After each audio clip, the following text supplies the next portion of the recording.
اعوذ باللہ من الشیطان الرجیم، بسم اللہ الرحمن الرحیم۔ تسبیح اللہ تعالیٰ کی، درود و سلام آخری نبی حضرت محمد صلی اللہ علیہ وسلم پر۔ میں رائے عابد علی کھرر راست نقطہ کے فورم سے حاضر خدمت میرے دیکھنے اور سننے والوں کو سلام۔ آج کا ہمارا موضوع ہے کہ چیک دینے کے لیے کیا احتیاطی تدابیر کرنی چاہیے۔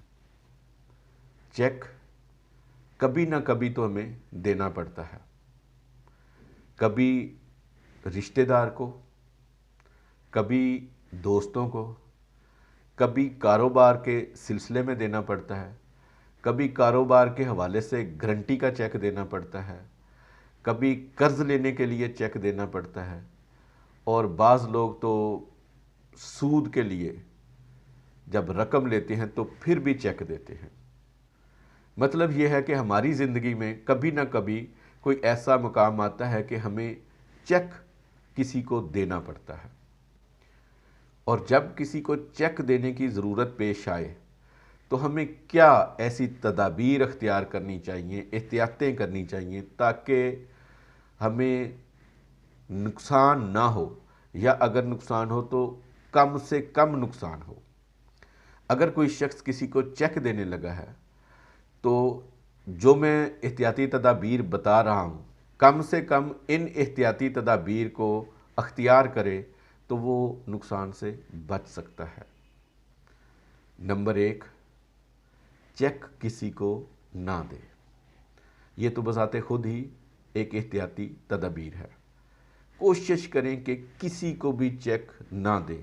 جو لوگ چیک کو ریوڑیوں کی طرح بانٹ رہے ہوتے ہیں ان کو بھی میں یہ مشورہ دیتا ہوں کہ چیک کسی کو اپنی زندگی میں مت دے، ورنہ اس کو پچھتانا پڑے گا۔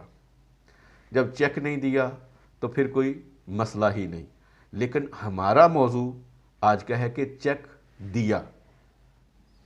نمبر 2، اگر کسی کو چیک دیں تو جس شخص کو آپ چیک دے رہے ہیں اس کا چیک کے اوپر نام لکھیں، اور ہو سکے تو اس کا بینک اکاؤنٹ نمبر لیں، بینک اکاؤنٹ کا نام لکھیں، بینک کا نام لکھیں، اور اس شخص کا نام جو بینک اکاؤنٹ میں لکھا ہے اس کے مطابق لکھیں۔ بالکل اسی طریقے سے جس طرح کہ انجینئرنگ کاؤنسل والے اپنی ڈپازٹ سلپ کے اوپر نام لکھا ہوتا ہے، اس طریقے سے چیک کے اوپر نام لکھیں۔ بعض کمپنیوں کے جو چیک ہیں ان کے اوپر بھی ان کا نام لکھا ہوتا ہے کہ اس شخص کو ہم چیک دے رہے ہیں، تاکہ وہ کسی اور شخص کو چیک آگے ٹرانسفر نہ کر سکیں۔